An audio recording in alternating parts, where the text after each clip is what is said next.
Where is SpaceX in the development of Starship? Preparing for Flight 5? That might sound right since they're so busy gearing up for the event and drawing the whole world's attention. But no, they've progressed far beyond that. In today's episode, I will talk about a future Starship they're developing with a revolutionary design that will deliver unprecedented power, far surpassing the current version. So, what groundbreaking upgrades have they made, and how will this new design propel SpaceX's future missions to new heights? All right, let's dive right in. Curious what's the most advanced configuration of Starship? Look, in SpaceX's environmental assessment report to the FAA, they revealed that the upgraded version of Starship would have 35 Raptor engines for the Super Heavy booster and 9 engines for the upper stage. Yes, added engines. Without a doubt, this is the Starship V3 that Elon Musk mentioned in his presentation in early April. Remember? Only V3 had 9 engines on the upper stage. Specifically, they're adding 3 Raptor vacuum engines. Let's do a quick calculation. The initial thrust of Starship V3 is 10,000 tons of force, exactly matching the total thrust of 3 Raptor version 3 sea-level engines and 6 vacuum ones. Similarly, the liftoff thrust of Super Heavy V3 also equals the total thrust of 35 Raptor V3 engines. So it's clear that Starship V3 will use all Raptor Generation 3 engines. Ever since hints about a new upgraded Starship with a massive number of engines surfaced, the entire community has been buzzing. According to the images Musk introduced in his presentation, in the V3 design, an optimized Starship with 9 engines will be stretched by about 20 meters compared to Starship V1 to store 100 tons more cryogenic liquid oxygen and methane. This upgraded Starship will have an initial thrust of nearly 2,700 tons and stand about 70 meters tall. It's clear why. As a vehicle designed to transport humans and cargo and to conquer space, it needs to be large and carry a significant payload. Adding more engines makes perfect sense, and it's easy enough, with plenty of space to squeeze in 3 more vacuum engines. However, a much heavier upper stage also means that Super Heavy needs to be more powerful. Hence,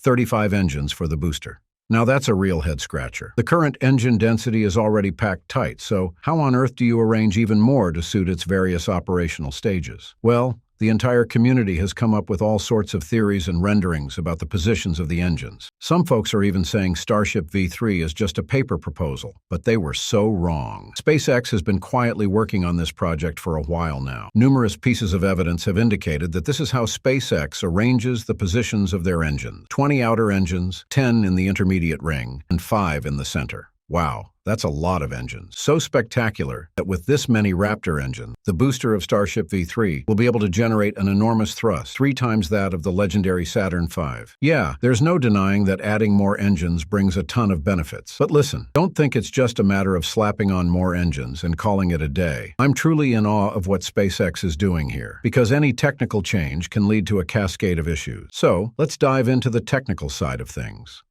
What are the potential challenges, and how can they overcome the technical barriers? You know, adding more engines is not just about arranging engines logically to optimize launch and landing stages. The real challenge is ensuring these engines can still gimbal. With the current 33 engines, the density is already pretty high. Now add 2 more engines, and the area for each engine gets significantly reduced. Listen, the outer ring will have 20 fixed engines. They don't need to steer. But the 15 inner ones are different. Let me tell you, each engine needs to be able to gimbal up to 15 degrees. We need enough space for them to operate. Don't forget, we have to catch a huge and heavy and 80-meter-high beast on the chopsticks and bring it back for reflight. Therefore, the gimbal function must work perfectly. So what do we do with these engines crammed so tightly together? Watch this. Basically, they'll work like this. Do you notice anything different? Look closely. These engines don't have a heat shield. That's right, no heat shield. That's the interesting part. When you remove the heat shield, you get a considerable amount of space for engine gimbaling. Not only that, the engines in the middle ring don't need to move outwards anymore to give the 5 central engines more room to operate. Remember when Musk shared that info in early April? He said Raptor V3 was so powerful it wouldn't need a heat shield. Back then, the community only talked about how this would reduce dry mass. But who would have guessed that removing the heat shield would serve an even bigger purpose, creating more space for engines in this new design? That's just way beyond what most of us thought, right? So that solves the gimbal issue. However,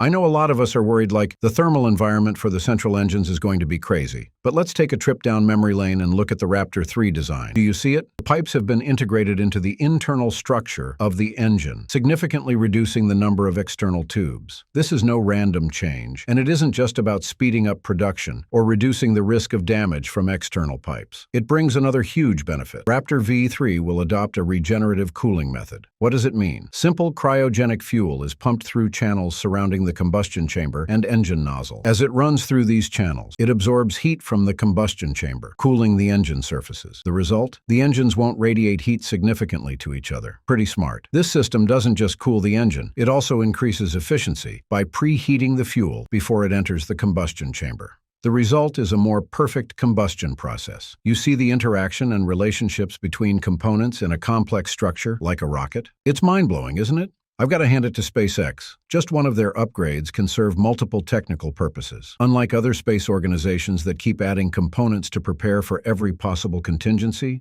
SpaceX has a way of making things simpler while improving performance. That's pure genius. And no doubt, V3 is sure to be a masterpiece of rocket science. Well, Starship V3 was static fired by SpaceX about a year ago, and Elon Musk shared that Raptor V3 achieved a chamber pressure of up to 350 bar, equivalent to a thrust of 269 tons.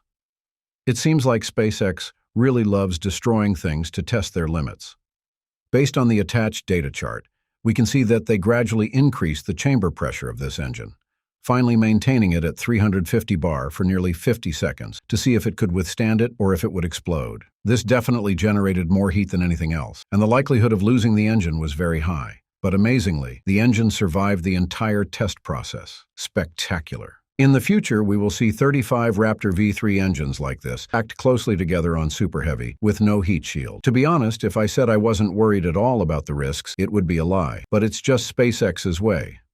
I believe they will make it, and for now, it's just a waiting game to see what will happen. Given SpaceX's current pace, it could take a couple more years for Starship V3 with the Raptor 3 engines to debut. So, it looks like they'll be using Starship V2 for the upcoming Artemis missions. According to all the information SpaceX has released so far, Starship V2 is only slightly taller than the Block 1 being tested, with each stage likely adding one more ring, and it's expected to start test flights early next year.